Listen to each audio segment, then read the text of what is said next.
Attention all Americans, we are anonymous.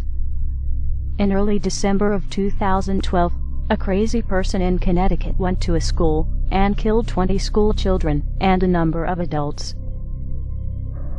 The attack in a theater in Colorado was the act of a crazy person. There are always some crazy people, and there are already laws in place making it illegal for them to obtain or to use them. It is illegal to take a firearm into a school or a theater. It is illegal to kill people, yet these laws did not stop these events, because criminals do not obey the law. Only law-abiding citizens obey the law, and the law-abiding citizens are not the problem. Connecticut is the 4th highest gun control state in the country, and it's very hard to get a gun. Chicago and New York have the highest crime rates, and each has had total gun bans for years, yet gun violence increased.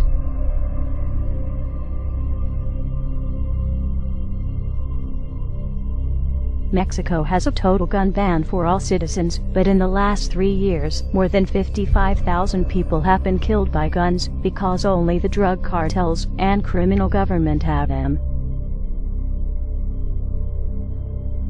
Throughout history, authoritarian governments have used gun violence as an excuse to take people's firearms and control their population. This is exactly what Adolf Hitler did to disarm the German people, and look at the atrocities his administration did. Obama has been working hard to try and ban all semi-automatic weapons and shotguns, while at the same time increasing the weapons and firepower that police and government agencies have. Within minutes of the Connecticut shootings, politicians were on the state-run media saying it was time to get rid of the guns, and they will be talking about it for weeks to come. The Obama administration and his government-funded media have been promoting this idea for months. Every time there is a shooting performed by a crazy person, the media talks about it non-stop for weeks or months. But when there is an illegal or unlawful shooting by police that does not fit Obama's agenda, the story is barely mentioned, such as some of the following cases. August 2, 2012. Travis Carter was shot in the head while handcuffed in a patrol car in police custody.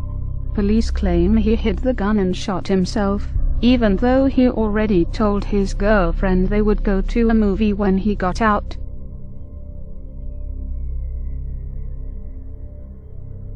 January 2009. Bart police officer Johannes Messel shoots and kills a handcuffed, restrained, unarmed man, while multiple other police officers are around.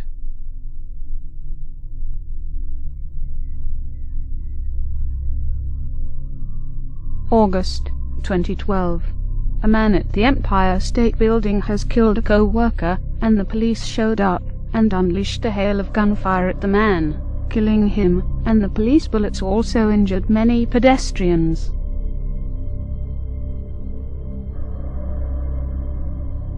July 2012.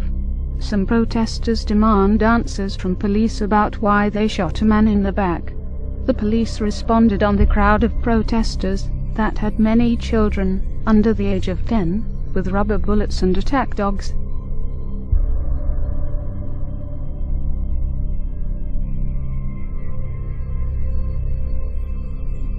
These stories got barely a whimper out of the press, and certainly did not get the coverage of several weeks, even though they are just as newsworthy. In addition, are the other major violent crimes where firearms were not even used. August 2007, Connecticut. In a home invasion, a wife and 2 children were murdered. The wife and youngest daughter were also victims of sexual assault. Only the husband survived, and he was badly beaten.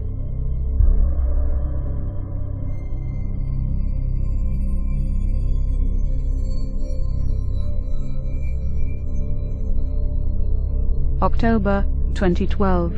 A mother and her 2 children were brutally murdered in California home. The suspect did not choose a firearm.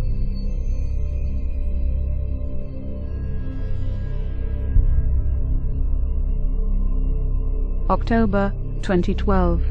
2 children were found stabbed to death when their mother returned home. The suspect was the children's nanny.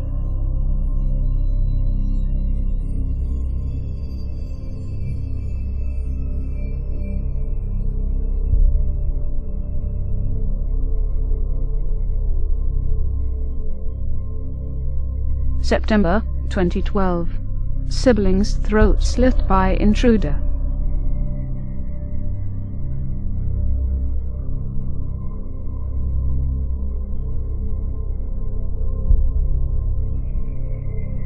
The press also hardly mentions the cases where guns were used by law-abiding citizens to save lives to avoid being raped or killed. October 2012. 12-year-old Oklahoma girl shoots home intruder to protect herself after she tried to evade them.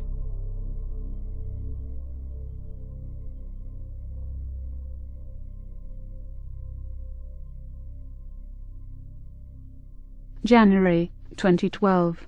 14-year-old boy kills intruder when a gang of 4 men break into his house, where he was alone with his 17-year-old sister.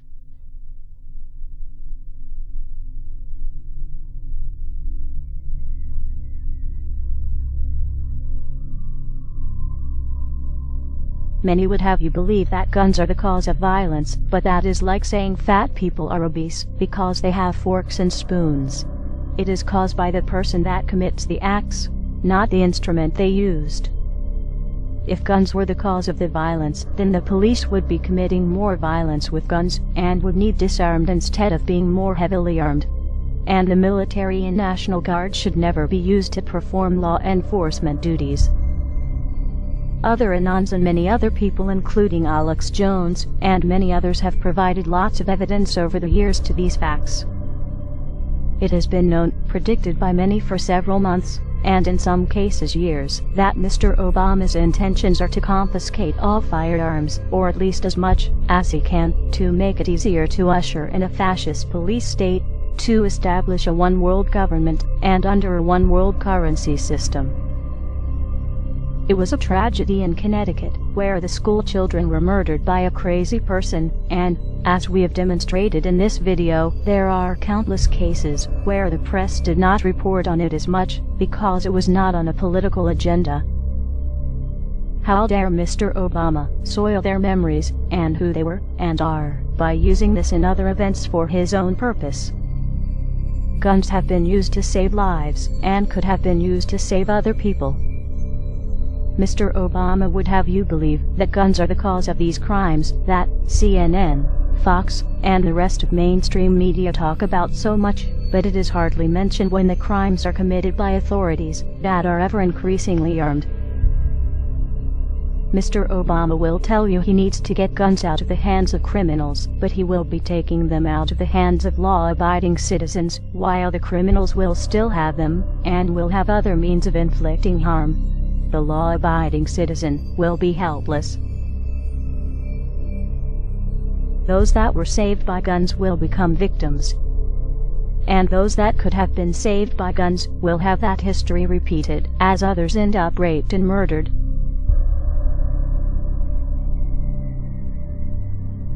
Mr. Obama, the Second Amendment of the U.S. Constitution does not talk about an army. That is covered elsewhere in the Constitution. It does talk about a well-regulated militia, which is made up of civilians with their own weapons. The Second Amendment of the U.S. Constitution does not talk about protecting government or government resources, but it does talk about being necessary for the security of the free state.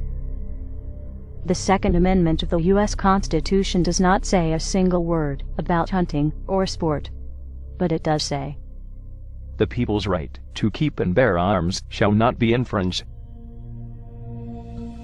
To the American people, as many laws have been banning firearms in cities such as Chicago, New York, and Washington, D.C., have been implemented, and, as the courts get them, they are now being overthrown as unconstitutional.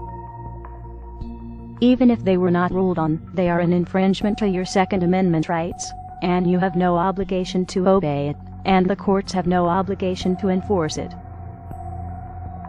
No one is bound to obey an unconstitutional law, and no courts are bound to enforce it. Mr. Obama, as the chief law enforcement officer of the country, you are responsible for the conduct of those under your command. There will be no further tolerance of any of the following: any act to infringe on any of the Bill of Rights, as identified in the U.S. Constitution.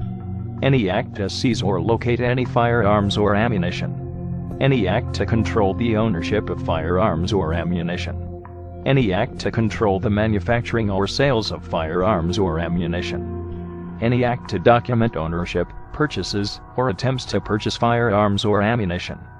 Any act to deploy or stage for deployment any military forces or government employees or agents thereof, for the purpose of asserting control over the population, or the rights of the people, or the states, as defined in the U.S. Constitution, such as would be used in martial law.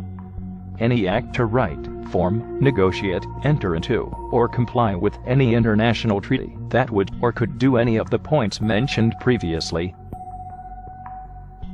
Read versus Covert 354 U.S. 1, 1957.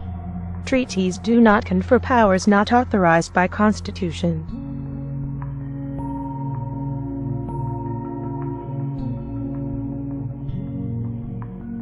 Any action taken by you to attempt to perform those acts, or similar acts, as interpreted by the American people, or any attempt by you to skirt your responsibility to the true office of the presidency, will be viewed by many people as your willful act of insurrection and treason against the American people, as those acts would be willful disregard of your oath of office.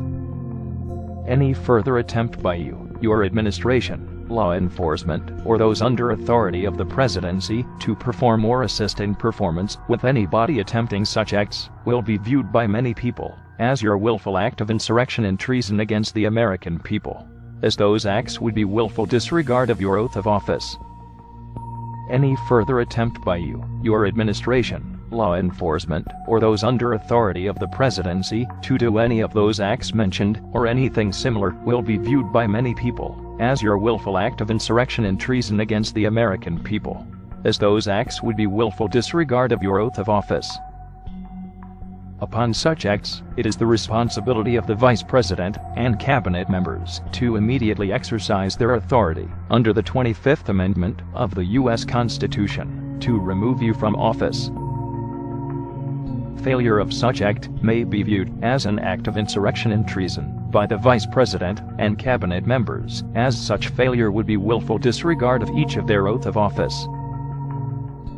Upon failure of the Vice President and Cabinet members to perform such duty of your removal, it then falls on Congress to immediately force your removal by legal means. Failure of any member of Congress to perform such duty, or to hinder it in any way, will be viewed by many people as an act of insurrection and treason against the American people, as such failure would be willful disregard of each person's oath of office. Upon failure of the Congress to perform such duty, it will be the responsibility upon the United States Supreme Court for failure to act in past or present to rectify said situation, and as such will be viewed by many people as an act of insurrection and treason against the American people, as such failure would be willful disregard of each Supreme Court justice's oath of office.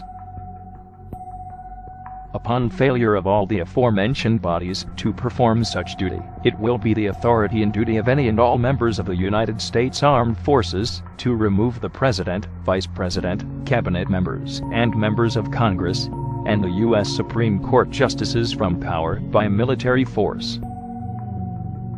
Failure by all military members to perform such duties will constitute as an act of civil war against the American people by said authorities. This video has links to other sources. This is for news and education reasons, and so falls under fair use. But no doubt, some people will try and have it removed. Download it and re-upload it, or pass it along. Let the truth be known. We are anonymous. We do not forgive. We do not forget.